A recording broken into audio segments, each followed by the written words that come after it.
Hello. Hey, pal. 2 seconds I've had these on. 2 seconds. Oh, wow. What's up? How? What we got on there? How? What do we got on there? I don't know. It's brown. How does everybody keep their sneakers so clean all the time? What animal do you think did No, that? there's no way it's shit. On the front of my shoe. Oh, I it's had. just dirt. Oh, I But it's thought it just was shit. like, what the f***? Also, I have to eat this donut. Why do you guys look like you've been doing a podcast without me already? He started the audio already. What the f***? You're Uh, not that late. You were late. I was late. Kevin is early. Yeah, well, that's Kevin's kind of thing. Professionalism? Dorkiness. That's one word for it. Do you think this is really... You're gonna want to not rub it into our rug if it is poop. Should we do a podcast? I don't really feel like it today, Yeah. if I can be honest. What were you doing that made you late? I was talking to a class over Zoom. What? Where? Does it really matter? It matters. I talked to a Harvard thing last week. Okay, What- guys, what what is the that? fuck? They barely let me talk at Hofstra, the Harvard of Long Island. That's right. It was at Harvard. It was at virtually. Harvard? Virtually. You talked to students at Harvard? I mean, I just want to know how Kevin was already, ready to one-up me on this. What did Neither you do? of you are smart enough for this. There's something called the sports analytics thing or something. Oh, yeah. I've spoken to them before. That's MIT, aren't you guys talking about No, MIT? no. They I started was their own surprised thing. too. Sloan. It's somehow less cool than the MIT one. And in that way, maybe more cool. Where do you currently stand on Daryl Morey? Refused to come on this show. He did? I asked him, and he passed. He doesn't pass on anything. Respect? Do you say respectfully? I pass. Let me see. Let No. me quote Daryl's. I think it was even worse than that. Oh, here. Oh, yeah. Here we go. Okay. Daryl, this is in January 18th. Daryl, hope you're good, amigo. Oh, I hate that I did that. Oh, card. what the I didn't mean to say that out loud. What the This is way too behind the curtain on how I book was things. that amigo? You Ew. people No, deserve now an you have to amigo read all of less it. than Daryl Now you Morey. have to read all of it. Oh, God. Don't censor it. Daryl, exclamation point. Yeah, great. Hope you're good, comma, amigo, period. I hate myself. I really hate that I just read that. Me too. Would love for you to come on my show. What would be the best dates for you? Oh, wait. That's a gym sales tactic. Wait. You're backing him into a corner. So in the first text, Yeah. you're That's a like, sales tactic. Send me dates. That's the sales tactic. Yeah, You're supposed to go, is it better for you on a Monday or a Wednesday? You offer them something so they don't feel like the third option of no thanks is available to them. But Daryl Morey is well trained in the art of no thanks. This is Wolf of Wall Street. You're selling penny stocks here. But here's the thing. I followed up, beating my chest. Oh, he didn't respond. Rhythmically. He didn't No, respond. I after I said, what would be the best dates for you, question mark, God. I said, happy to work around your schedule. Yeah, I bet. Period. But here are the 3 days. Oh, God. Yeah. Happy to work So on the look, schedule I didn't on really these 3 have, days. This is your king? I didn't really have a specific timeline. I just wanted to have him on the show to talk Yeah. about it. It was mid-season, Yeah. obviously. Right, yeah. Check No, in. you were Just chill. a You were super check-in. chill. 7 hours Check in. later. Oh, 7 hours 7 later. hours later. Oh. Oh, cool. Oh, cool. Oh, no. Oh, cool. Oh, no. Cool. Oh, cool. Sick. Thank you for thinking of me. Oh, no. wow. Oh, Jesus This is Christ. one unbroken sentence, no Yeah. punctuation. Oh, God damn it. Let me coordinate with our PR. So first of And- all, he's already sending you back to PR. He basically said, don't contact me, contact my That's people. exactly what he How said. dare you come That's straight to me? exactly Oh, what he cool. I can't find the Sixers thing, Oh, the PR okay, yeah, I thing. bet, but you deleted it. But I think I furiously deleted it because they said something along the lines of, we're going to pass on this one. Ah, yeah. This one really This hurt. one I remember hurts. that. when there's a condescending PR email, I just This one is fly in- into a rage. This one is internal language, I think. Yeah. I don't think that this one was supposed to make it out of the house. It's an attempt to soften a blow, and in reality, it instead- just sharpens. Yeah. Sharpens the I'm fucking deeply knife. unhappy with Yeah. how things are going right now. I actually kind of don't want to do this podcast anymore. And I have yeah. shit on my You shoe. do have on your shoe. You do. Dog, I just got these. It's crazy. What, I splash in it? That is, if we can just zoom in, I don't know if we can get some exclusive. I don't know if I get them at the right angle. That's I clearly took- shit, Katie. No, it isn't. It's splashed up. It's not clearly. How is? Ew, is it? It would smell. I have a really All right, powerful Kevin. nose. It would smell. Can you? Kev, does that can you- smell like Can you anything? smell that? Kevin's gonna Do it No, that's for the not. good not of the shit. show. It's not shit. I For the can't believe good you of just the did that. show. I can't believe you. With We the needed mustache. to find out if you I had gotta dog. say, With the mustache. We need to find if you had dog on your shoe. Are you getting up to smell? Yeah. Actually, this is.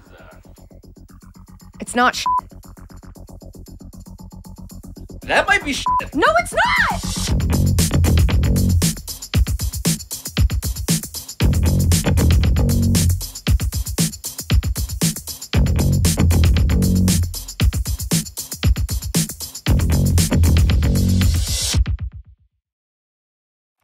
Kevin Clark is back on Share and Hi. Tell. Magisterial. The mustache that Kevin Clark brought to us. Thank you. I wanted to start, though, with a story actually related to what it's like when you show up in person looking a little different from how you expected. There's this article in the New York Times that is titled, "The TV Show That Predicted America's Lonely, Disorienting Digital Future." And it's about the MTV reality series Catfish. Shout out. And I guess most of America actually encountered catfish as a term during, if you guys remember this, of course, the Manti Te'o scandal. Because If we remember this. If we remember this. What? Jack Swarbrick, the athletic director of Notre Dame, had a press conference in which he talked about what happened to Manti Te'o and his, of course, fake girlfriend. And he said this. I would refer all of you, if you're not already familiar with it, with both the documentary called Catfish, the MTV show, which is a derivative of that documentary, and the sort of associated things you'll find online and otherwise about catfish or catfishing. Yes. Associated things you'll find online and otherwise, that's a sentence that means absolutely nothing. I think he's suggesting that we get catfished in order to Right. He's like, maybe understand you should talk the to a lady story. who's too hot to talk to you. So that was 2013. And Katie, I did not realize this. Katie has, I think, watched more Catfish than anybody else on the planet. Here's the thing. If you are of this current, young generation, you probably know MTV as the channel that plays that Rob Dyrdek show. Yeah. What's that called? Ridiculousness. Ridiculousness all day, or Catfish all day. And so when it's not baseball season, and I'm sitting at home, jobless, not jobless, but jobless, and I need something to watch on the background of TV, I usually will just put on Catfish because it's one of those shows that has a formula and it hits all the beats of the formula. So at any point you can pay attention for 2 minutes and be like, oh, that's where we're at in the story, and then you can get right back to what you're doing. It does not distract you too much. It's very good background television. The basic premise of the term catfish is also kind of interesting insofar as the documentary, the way it got coined is about some quote that someone said in the doc. It's a very complicated and stupid metaphor, but basically, let me find it. It's, Lay it on us. It's about fish, right? So he tells a story about how cod were shipped by boat in vats from Alaska to China, but the fish would arrive mushy and tasteless, right? Right. And so eventually, these fish people added catfish to the vats alongside the cod because they would nip at them and basically keep them stimulated. And so the quote in the doc is, there are these people who are catfish in life. They keep you guessing, they keep you thinking, they keep you fresh. So that's just the origin of a term that is now universally known as this thing. I'm sorry, that doesn't make any sense. Exactly. I know. I thought they were going to say they put the cod inside the catfish. Or that they pretended that the catfish were the cod. Nope, Yeah. none of that. So none of that. So did you see that documentary? Yes, Did in you? theaters. I did too, because the marketing for it was really good. I remember it was time collapses upon itself in my brain, but it wasn't that far after Blair Witch in the sense that it gave I beg the your vibe. pardon? It was after, but it wasn't that far after. When did the doc come Hold out? on. Blair Witch Was came out in 1998. 99. 99. Catfish Well, Was it 2005? 2010. Oh, so it was further. Okay, Yeah. see, time collapses on itself in my brain. I said that. I will say the filmmakers of Blair Witch are from Orlando, so it's possible I was an early adopter. There are, God, I always forget that you're from there, and then you immediately remind me. Yeah. It marketed itself. Yeah, we would never want to build an identity around a hometown. It marketed itself. Yeah, you would never do that. I did it, and I'm proud of it. Yours is nothing to be proud of. I'm extremely proud Katie of it. walked in here with a bag of Dunkin' Donuts. Whatever. For the record. Anyway, So it might have ended there if not for the entrepreneurialism, I suppose, of Neve Schulman, who got this co-host. I guess it was Max at the time. Yes, that it guy was Max. Yep. But has since had a rotating series of I co-hosts. think Max was like, this has run its course. Yeah. And Neve was like, no, it has not. No, it Neve is hasn't. like, this elevator is still unsafe. That's right. Someone needs to let the people know. But I suppose that the thing about this show is that it did sort of presage to the article's premise a lot about what it would be like to interact with people on the internet. Just constantly being lied to and then discovering upon actually physically encountering them how they are not what they promised themselves to be. And there's a clip from Catfish. Ooh. There are so many great episodes. So many. I think people get the gist of what happens in it. This is the clip that I think of.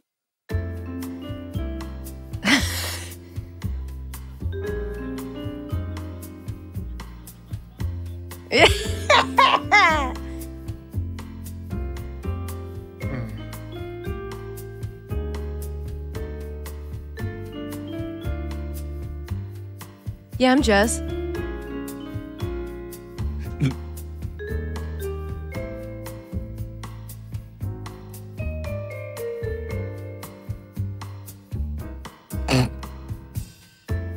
Neve on crutches. Why is he on crutches?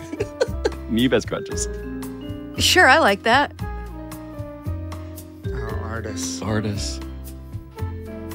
Yeah.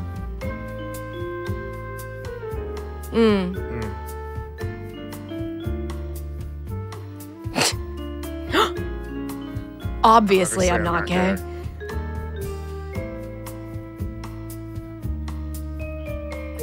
Okay. Maybe. I never thought of it that way.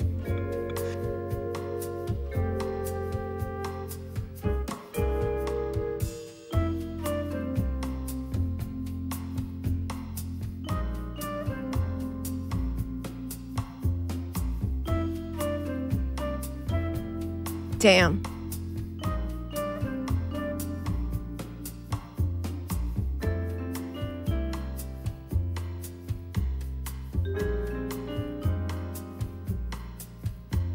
Yeah.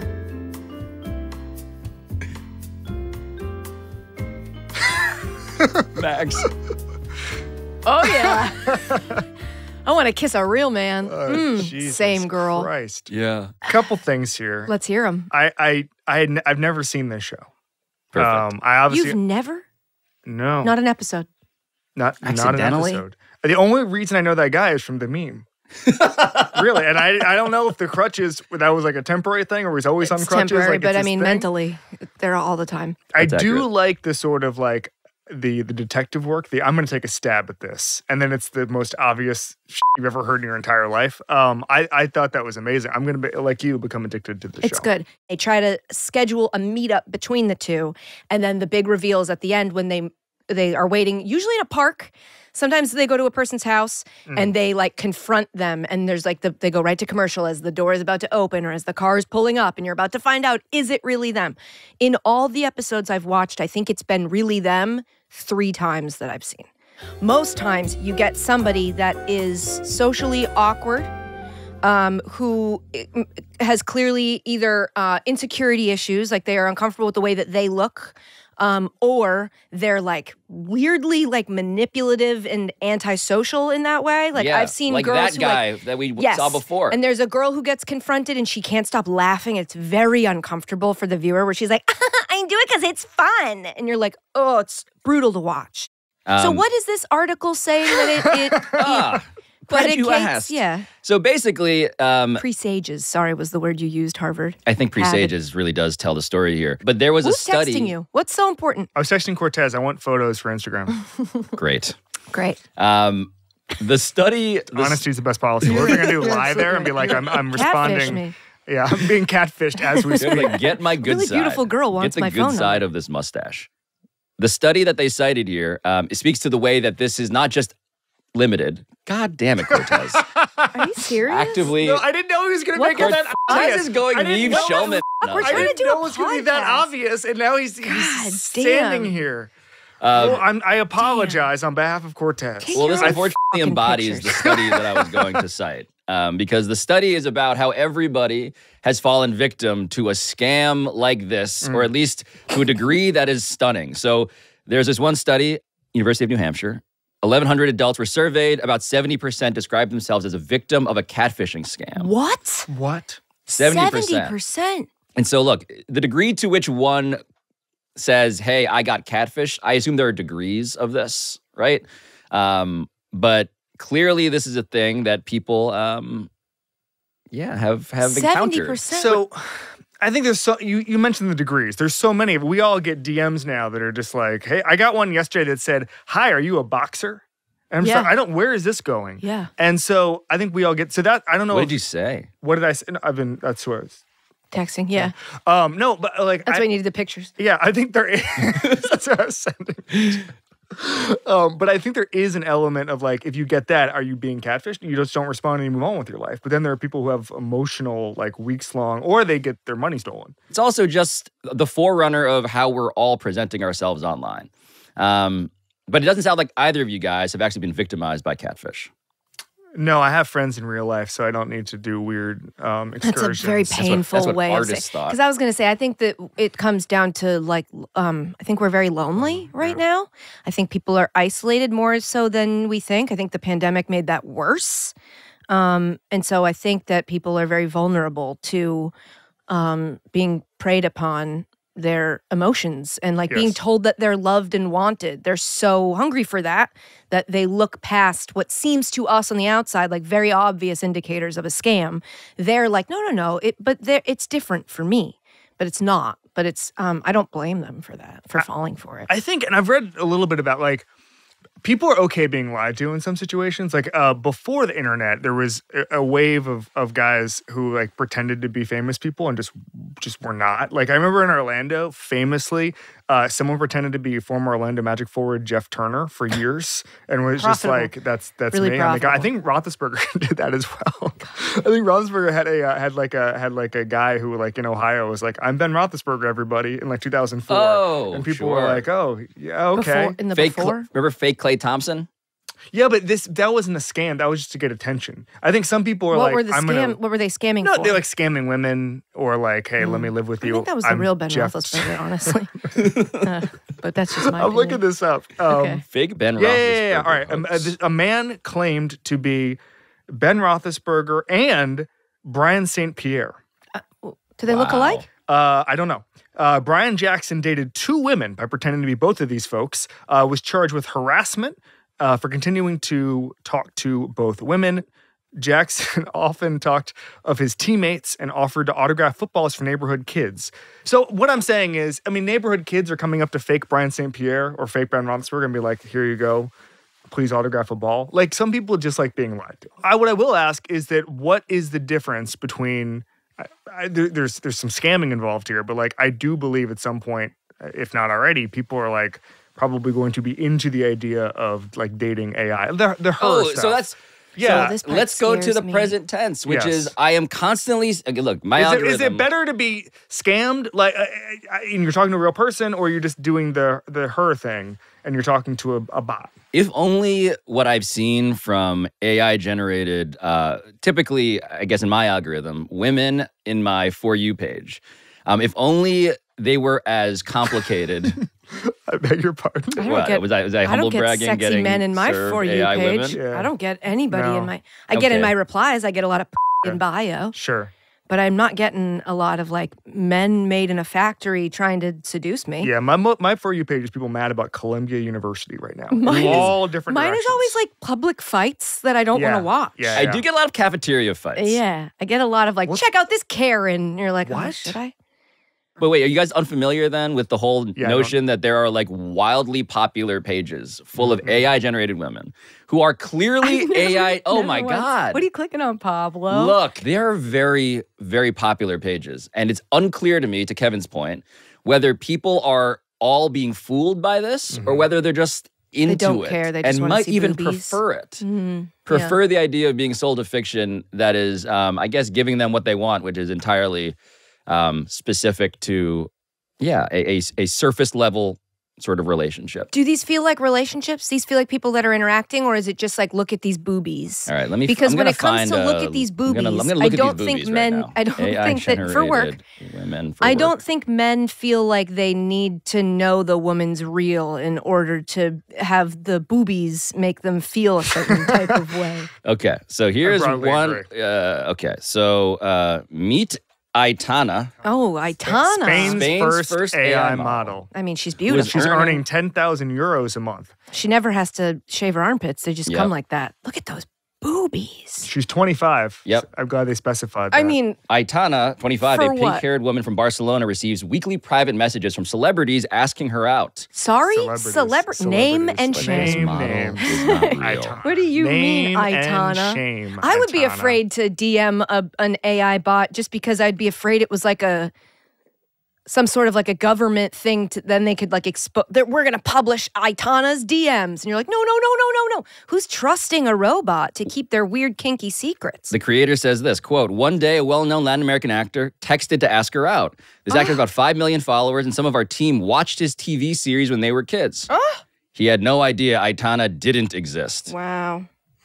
What does Aitana's bio say? I'm not real. I'm not real. And the men just don't hold on, check I'm gonna look because this they up. see those DM for a tots. date. They see those tater tots. Oh, wait, hold This on. is not. He's on it. This is how he ends up with the For You page. I He's know. on Aitana's It's for Instagram research. right now. Send her a DM. Aitana Lopez, 310,000 followers. Virtual soul is what it Virtual says soul. in her thing. 10,000. Virtual soul. Digital creator is her occupation. Barcelona's digital muse. Yeah. What does that mean? Powered by AI. Powered by AI. Oh, gamer. It says she's a gamer Aw, at heart. man. at heart and fitness lover. And a fitness man. lover. And there are some boobies, just to be There very... Are they naked boobies, No. Pablo? No, they're No. clothed. But not, they go no. out past her I'm frame. not That's looking at the link why. tree, But though. that's why the guys are sending DMs. Right, because they She want to see leaves- the. she Do you think she leaves does it? something Do you think to she the gets down in the DMs? Do you think she sends Well, the naked We have boobies? to ask the. You can famous chat with her actor, now. the You should TV chat with her actor. and say, "How about those playoffs, huh?" Yeah, 50% Expense discount that. if I put in this promo code. Oh, it costs money Yeah. Oh yeah. Oh yeah. to send This her is a message. It scam. On costs Telegram. money. This Yeah. is a scam. Why do so many people do it? You should stop seeing this woman. Should I click on the link that says sensitive content? No. Continue. I don't know. wouldn't. You're on Metalark Wi-Fi. Are you in I'm a? I'm in. Are you in a private browser? Oh, this is like a... This is like a Patreon. This is page. like an OnlyFans. Yeah. Or what I'm told is an OnlyFans. Yeah, good, Pablo. Good save. Has the behavior of an OnlyFans. Sure. Yeah. It's all blurred out. Oh well, So pay the $9.99. Yep. I'm going to follow for free. I'm going to Follow stop signing for up for this. free. I am... He's This like, I'm is going to take this so personal. I'm going to make this research. bad. I'm going to finish the research at I'm my gonna house. go on incognito mode real Yeah. quick.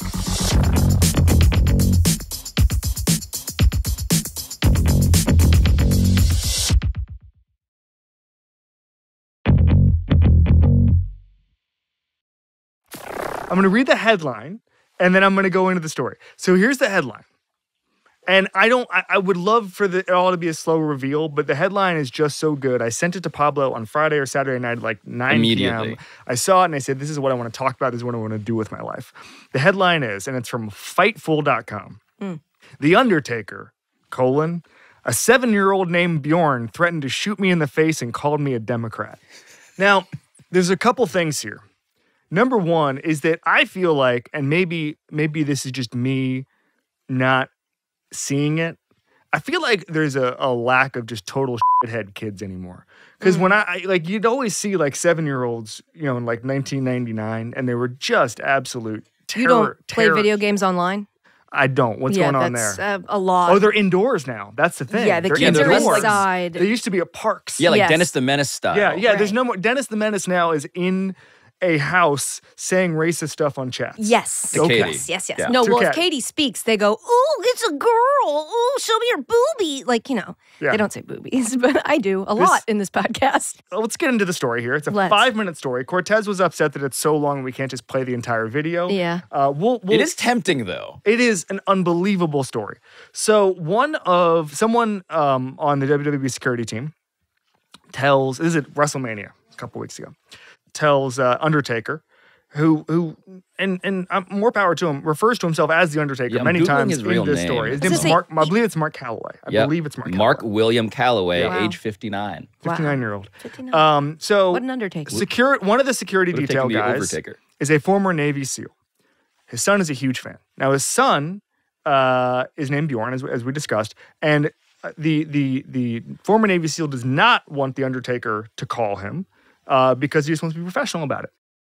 I told the guy, I said, hey, I said, I hear your son's a fan. I said, would you like for me to call him? And he was like, oh, no, don't worry. He was just totally, Being professional, professional, yep. and I was like, no, it's okay. I said, I know Larry. Larry sent me a text and he was like, man, he goes, no, it's he's still trying to get out. I said, just let me FaceTime him real quick. And, and he goes, well, we can't FaceTime him. And I'm like, okay. And he says, but if you would call him, that would be awesome. And I was like, yeah. The dad says, you can't FaceTime him. Okay. Red flag. So he gets on the phone and says, Bjorn, this is the Undertaker. And he says, hey, Undertaker, how are you? Undertaker starts to mess with him and says, sounds like you're getting in trouble at home. So I start messing with him like I do everybody, right? I was like, Bjorn, it sounds like to me you're getting in some kind of trouble at home, aren't you? He goes, no, I'm not getting in any trouble. I said, no, I'm pretty sure it sounds like you're up to something. I don't know what it is, but I can tell you're doing something you shouldn't be doing. He goes, I'm not doing anything I'm not supposed to be doing. You're doing something you're not supposed to be doing. I was like, no. And then this 7-year-old kid goes, hey, I'll shoot you right in the face. I about lost it, right? I said, what? You're going to shoot me? And now his dad is mortified, right? He is just like, oh my gosh. I put him on the phone. Now he's threatened the Undertaker. So anyway, so I was like, you're not going to shoot me in the face. I'm going to shoot you in the face, right? So now I'm having an argument with the 7-year-old about shooting him in the face, which I probably shouldn't be talking about this, but it was all in good fun. You had to be there for the moment. So anyway, so we're going back and forth right now. And then all of a sudden, out of nowhere, he goes, well, you're a Democrat. And I'm like, I'm a Democrat. Where did that come from? What does that mean to you? There's a couple things here. I would, there's bricking the conversation, which you would do like he got so excited that he misread this. Bjorn got so excited he misread the situation and ended up threatening to shoot the Named Undertaker. after a Viking, by the way. In the face. I feel like Bjorn was like, this guy comes back from the dead, so let's see what's up. I feel like Bjorn was being accused of some wrongdoing. Yes. Bjorn, being 7, definitely has done something wrong within the past week. This dude is with his dad, and so he's like, I have to back this guy down, or he's going to tell my dad about the bad stuff I did. Because when you tell a 7-year-old you know what they've been up to, the first thing they think is like, shit, I have been up to some stuff. It's like who was the comedian that had, just as an experiment, had everybody send their significant other a text that just said, I haven't been completely honest with you. Yeah. And then just saw what the person would respond, what their significant other would respond with. Yeah. That's basically what Taker did to Bjorn. Yes. I was afraid when I was first watching the video that the little kid was going to be like, yeah, I took some money from my mom. Like he was going to admit the thing he did. I mean, he did something far worse. A guilty conscience is what you detected with Bjorn. He's a violent 7-year-old. Yeah, I didn't know he was going to shoot him in the face. Politically violent. And also, you know, if you shoot the Undertaker in the face, he's just going to come back. It's not going to do Maybe anything. That's the problem, is he didn't You can't be a understand the big consequences. fan of The Undertaker and not know that shooting him in the face isn't going to get you anywhere. The Undertaker in 2020 donated $7,000 to Donald Trump. I mean, 7,000, what's the point? I mean, Thanks, That's the but no that's thanks. the federal maximum for a in-character wrestler. Oh, okay. Yeah. Taker LLC. but the question, the beyond the specifics of the Undertaker arguing with a 7-year-old about who should be shot in the face or not, it does raise the question of like, when you were kids, were there people that you were so excited to meet that you had, you know, this memory that, continues to persist? I was an altar server. The priest, this is not where this is going. Okay. Spoiler alert. Yeet. This ends without indicting the Catholic Church. Sure. Sure. The priest Somehow. was the team chaplain of the New York Yankees. Huh. And so what a thrill for me, native New Yorker, giant Yankee fan, to be an altar server. And our parish priest is the team chaplain of the New York Yankees. Okay. And I say, Father McMahon, I would love an autograph from my favorite New York Yankee, Derek Jeter. Unique. Interesting pick. Good one. And weeks later, I get a signed, I think it was like, what was it? It was like, it was a team program. And it says on the program, and I still have this, it says, whatever, best wishes to Pablo Torre from Derek Jeter. And the disappointment is that he misspelled my last name. He spelled it T-O-R-E. Excuse me. T-O-R-E. Pablo Torre. Yeah. Which was disappointing to me because his f***ing manager I was has gonna the say, same last name what do you as mean? me, Joe Torre. And he bricked the interaction. Yeah. Derek Jeter bricked the autograph. All right, so I resent him. Okay, why was he putting last names on? I don't know. And also, Just say best Pablo. wishes to a child is Best wild. wishes to Pablo. Yeah. Hey, Pablo. Hey, Pablo, Keep thanks for on. watching, buddy. Thanks for watching. Go Yanks. Hey, amigo. Go Yanks, pal. Did he break the interaction more or less than you with Daryl Morey? Oh, boy. Neither of us emerged looking great. I don't remember how old I was. I did meet Nadia Comaneci. She was the first gymnast to get a perfect 10. Yeah. And I just remembered telling her I liked her, and she put her arm around me. And she, look, as a little kid, I had a tragic haircut. I had a little boy haircut. And Can we get a photo of this? No. Okay. And so I feel Cortez. like at any point in any interaction with any adult, I got immediate sympathy because I think they knew that, like, what, this poor kid doesn't want this haircut. Their mom is making them do this. There's isn't no going way well they're for the most them. popular kid among their friends. So they always gave me the, like, oh, like I always got that energy as a child because I think they were like, what a precocious young lady who looks like a news anchor. Yeah. And so that's basically the energy. I had that being a fat kid. Yeah. Like I was always Can we get the a photo kid. of that? Yeah, we can with Stephanie McMahon. Cortez? We can do a Stephanie McMahon photo, which will tie into the era of WWE I watch. Also, a photo of Vince McMahon. Cannot put that photo up anymore. No. Yeah. But I'm alarmingly fat in both photos. But I was always the kid who like I'd get like I was a big hockey fan. I'm the one they flipped the puck to because I looked so Who's your fat hockey and team? childish. I'm currently a fan of the New York Rangers. I was a fan of the Orlando Solar Bears when I was a kid. Orlando Solar That's Bears. not a real team. Like polar bears, No, I just said Solar Bears. but for the sun. I'm not drawing the connection. Yeah. All right. And so I was a big fan of the Solar Bears growing Great. up. I love that. But you were saying, as a hockey fan. Oh, a and fat so kid- I'd always be the guy where they were like, "Oh yeah, we're gonna give the puck or the stick to this kid because he's fat and he's not having a good go of it. You can Right, tell." yes. And so I'd always clean up that Yes. You're so cute. Wait. Let me see it again. way. Who's not flipping a puck to that kid? The I fact mean, that you're for also real. wearing like a big polo shirt. Yeah. It's like this little gentleman's back. working. He's That's- working out an that's office. back. The big polo is back. The polar Is it bears. back? The Solar Bears. Yeah, the big polo bears.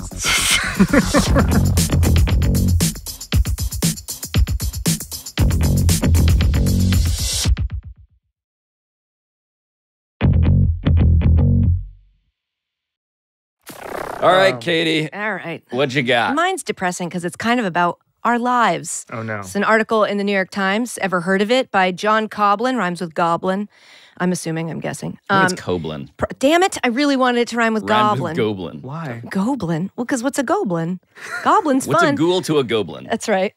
Americans' new TV habit: subscribe, watch, cancel, repeat. So basically, they're talking about how something like 40% of these streaming services user base is now subscribing when there's a show they want to watch and then canceling when there isn't something that they want to watch at that. So they'll be like, we want to watch, one of the examples they use is a guy who, him and his wife want to watch Poker Face on Peacock. So they subscribe and they tell each other like, look, if we're not watching this after a couple weeks, we're going to cancel Peacock. We do not need to, we have every streaming service known to man.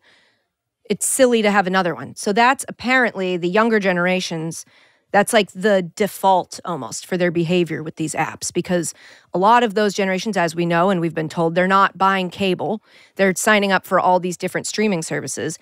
And because it's so easy to cancel these streaming services, people will just cancel them when they don't need them and then resubscribe when there's a show that they want to watch. And Cancel culture. This is a story this about is cancel exactly culture. what cancel culture is. So these streaming services are now having to try to, they can't ignore this anymore because it's not just like a niche thing happening. It's like a huge section of their user base. So they're trying to find ways to combat this. And one of the ways, Oh no. as we all saw coming, is that they're like reinventing the idea of cable. So they want to package with These other motherfuckers. streaming companies so that if you're less likely to do this if when you sign up for, let's say, Hulu, you're also getting ESPN Plus and whatever the Disney Plus. Disney Plus. Maybe you've Those heard of people it. are less likely to cancel because they're getting access to more things. A lot of companies are thinking about doing that and also offering channels where you can just go and at any time, it's like, I know Peacock does this. Amazon does it with the MGM Prime. There's like Yeah, Disney just announced they're pre-programmed. going to start doing it. Here's the thing that I've always said, because I still have my cord. I did not cut it. Yes. Same. Because for me, it was just like, well, sports will always be on the TV. I'll never have to be like, where do I find this? It's got to be on TV. I know that probably won't be the case soonish. And sometimes, especially during the pandemic, I reached a point where I was like, I don't want to have to pick every time I sit down what I'm going to watch. I want to be able to just go, Catfish, go to some channel that has already been chosen. Catfish is probably a bad example because whoever's programming MTV is really just picking one of those two shows. Easy but just job. like, Easy job. I would say. want somebody to pick what I'm going to watch, and then I have to choose from my options instead of being like, you can watch everything available to you. What would you like to watch?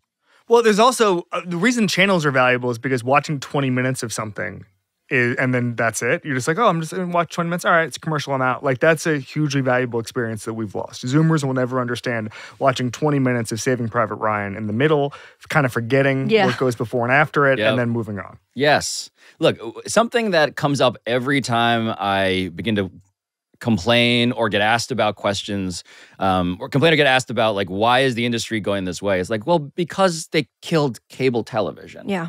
Or because they almost killed cable television to the point where some of us still have it, but the rest of us are left trying to cop. You are both on your phones right now. I'm doing it because this is my article, and I need to make sure I don't miss any of the important points in it. I don't know why Kevin's been doing it the entire episode. I'm doing it because A, I'm working today. B, I have a short attention span. The short attention span, though, is entirely why it feels like people are presuming cable needs to go away. And then everyone's realizing, because the business that replaced cable is not nearly as good as cable, oh shit, we got to bring cable back.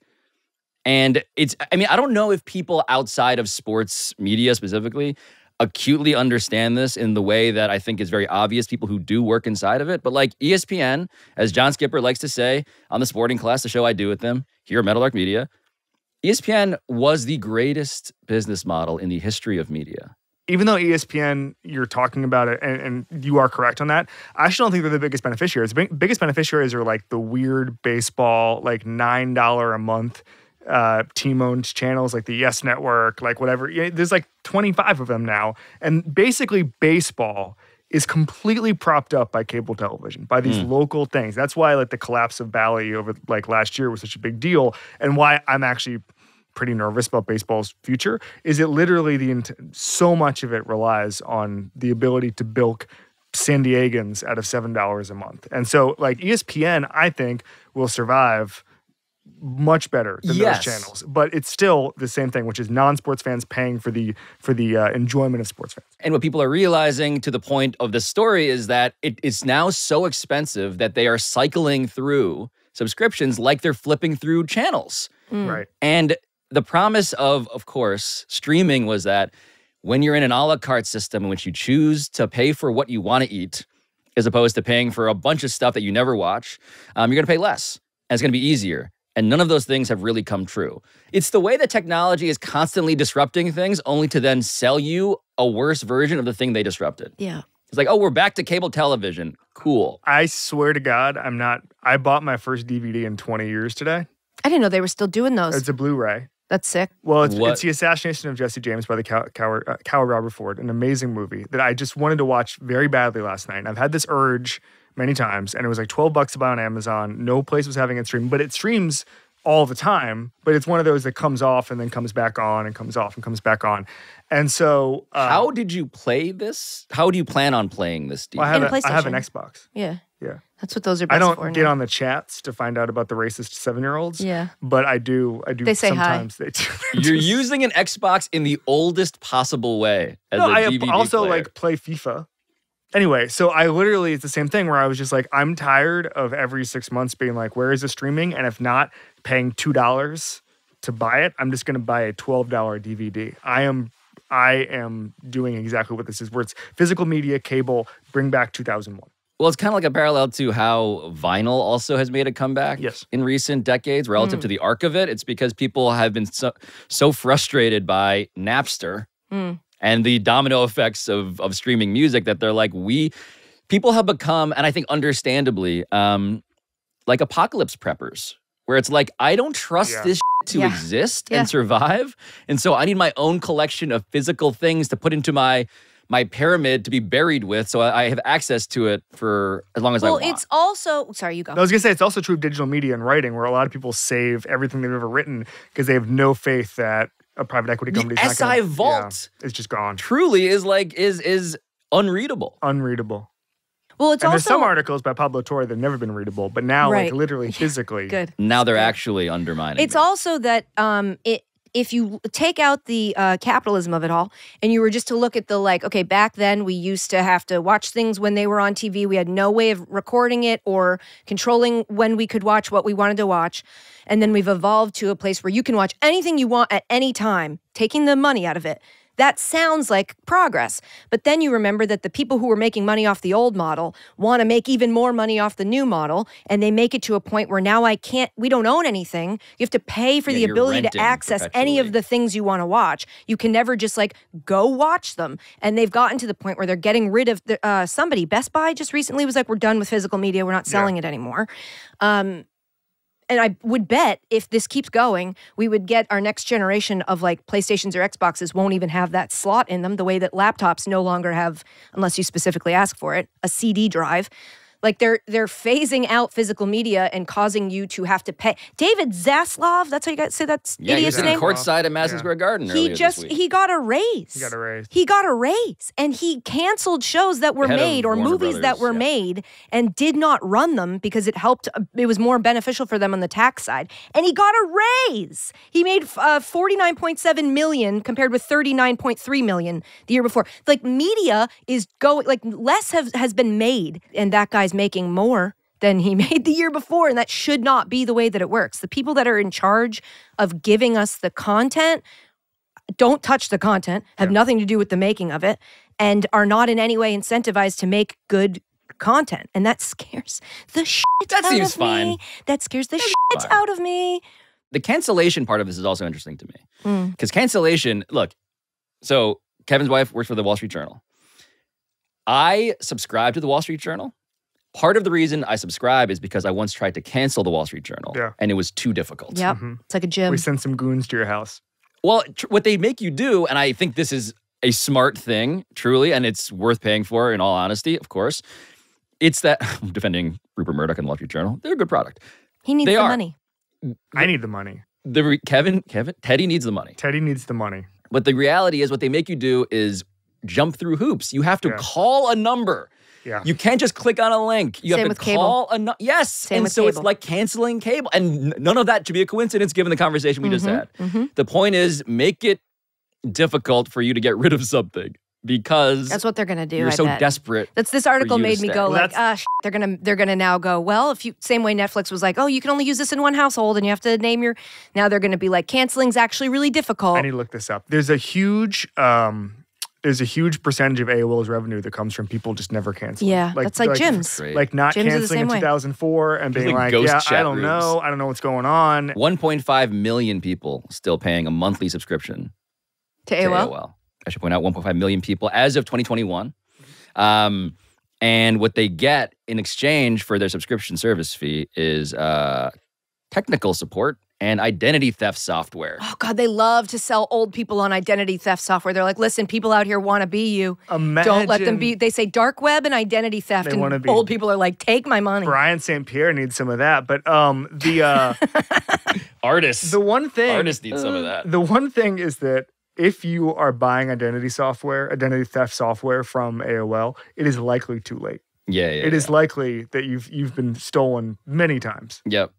Yeah, I want to reserve like the domain name of like Anerica online, like one letter off, and just sell people fake identity theft software. That sounds illegal.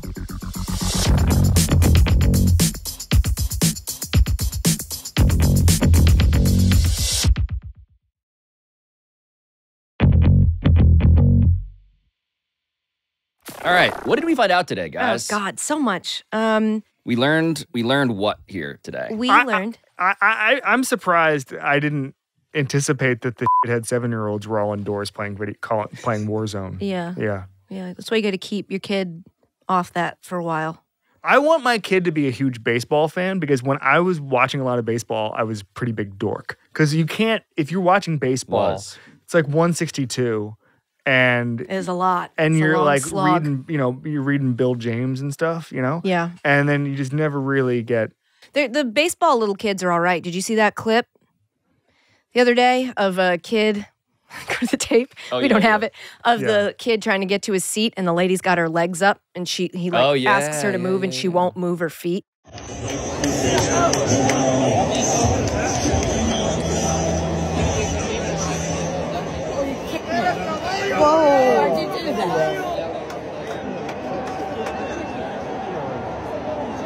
I'm 11 years old. You're 80. You're alive. He like yells at her in a really, he like owns her in a kind of respectful Was it Bjorn? way. It was Bjorn. And he said, I'm going to shoot you in the face. And she said, I'm a Republican. And then they hugged. It's weird. Baseball kids are all right. Baseball's good for kids. How about gamer kids? Not as good. No, I mean, they can be if their parents would just like, I don't know, be in the same room as them when they game and go, hey, maybe we don't say that word. What did I learn today? I learned that there are people who've never seen the show Catfish. Yeah. I didn't know that you guys still existed.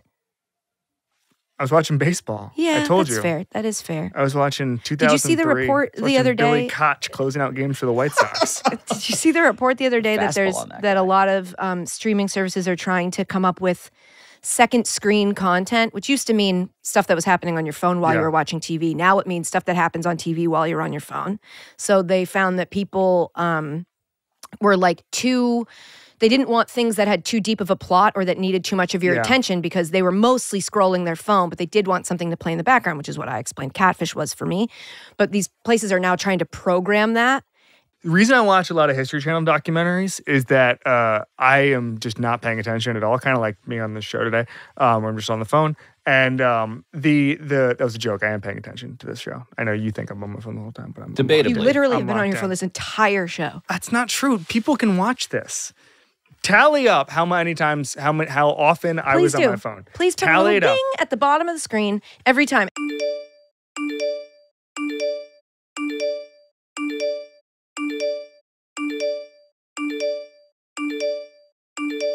I was scrolling. I was buying DVDs.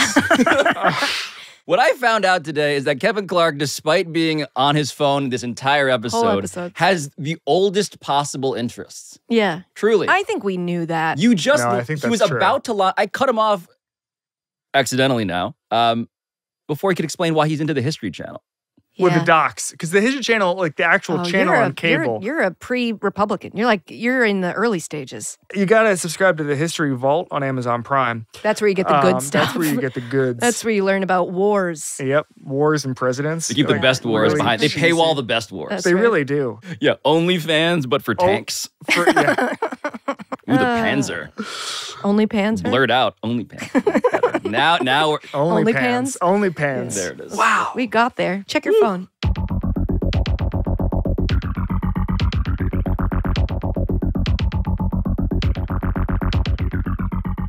But as for all the people who help make this show what it is, a paywall-worthy product that we give you for free. Pablo Torre Finds Out is produced by Michael Antonucci, Ryan Cortez, Sam Daywig, Juan Galindo, Patrick Kim, Neely Lohman, Rachel Miller-Howard, Ethan Schreier, Carl Scott, Matt Sullivan, Chris Tuminello, and Juliet Warren. Our studio engineering by RG Systems, our post-production by NGW Post, our theme song, as always, by John Bravo. We will talk to you on Tuesday.